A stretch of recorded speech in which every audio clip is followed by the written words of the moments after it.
จักว่าแม่นเลยเนาะพี่น้องไต้หวันนี่ซุมมื้อนะบ่ได้พักเวียกพักงานมานอนเว้นนั่นน่ะเนาะนอนโตโหยอิดนึงว่ารับดีหลีมื้อนี้หรือว่าพักเวียกหรือว่ามานอนปึ๊บ่นอนหลับโอ้หรือว่าเป็นอย่างนี้กันก็เลี้ยวมาเบิ่งตั้งช้างเฮือนนี่หรือว่า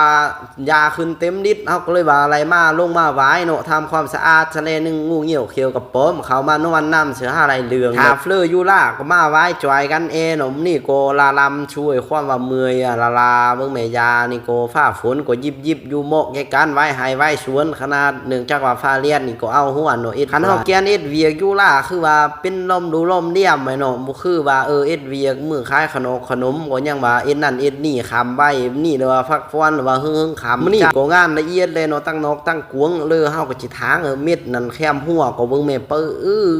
ลาป้านี่เลยพี่น้องเลยว่าฮกจ้ามือหนามือกันจีเอ็ดชูดอันเขาว่าเอาเกลือเอาน้ำชั้นไล่เชื่อกับน้ำมันฟืดเชื่อเลยว่าไปฮดหรือว่าตายเม็ดหนกจีเอ็ดลองเบิ่งขามนาได้ว่าขามนี่สโกรับป้าเขาลีเราก็เลยไปทางสักวันนอทางเราเฮาก็สิมาไว้คือมันเรียมด้วยเม็ดจุตีจูวันเลยมื้อนี้ก็เอาหึงลาลามโมชูเอ็ดอันนี้โป้อันนี้ก็เมื่อยปานนี่จิออกไปเอ็ดชนกระชอกกระเซดก็จิเอาเฮงโมโนทางอันนี้ก็ยังมาหาเจอวัตถุวุติวเม็ดชิดเราถ้าว่าจิเอ็ดจะให้เอ็ดชวนเม็ดมือเม็ดเดือนเม็ดปีเลยเนาะเอ็ดตัวนี้ก็ยังว่าเมื่อยเฮงเราชื่อจักตัญญามาตัดก็ว่าหัวเล็กจักจีดยงเลยอันแคมอันนี้ก็มาหินหิงจักจีดเลยเนาะเอาจ้างมาตัดยันหินดีเชื่อเขียวว่าฮักเสมอสือว่าเลี้ยวล่ะไปเอามาเบิ่งตัวเองก็เก่งเนาะเอามาจิฮับงานตัดยาเลยยานว่าบ่ล้วนมือเนาะตาเฟลอชนเจอว่าอยากไปทางไห้ทางสวนก็ลองติดโตมาเบิ่งเนาะบางที่กันก็จิไปลองเอ็ดเบิ่งชักมือบางที่เงินดีจักเนาะโค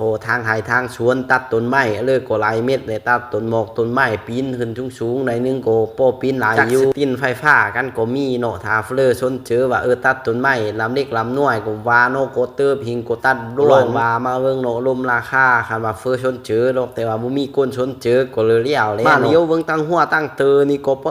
จะต้นมาขึ้นเต็มลิตรตัวนี้ฟูมีเมนูเลิกกินแบบว่าเอาจะต้นมาไปแต่งเนาะก็บ่กันหลายเพราะว่ามันเลยล่าอยู่แคมเฮือนนี่เจอต้นมาเห็นเขากินเนาะเขาเลยโชกหาน่ะเจอต้นมาแต่ว่ากันนี่ทางทีมลบล้วนหายเจอสมัยอันเฮียงมาเมื่อน่ะเขาอ้วนกินกับปิงม้าเนาะว่าเอาตัวมา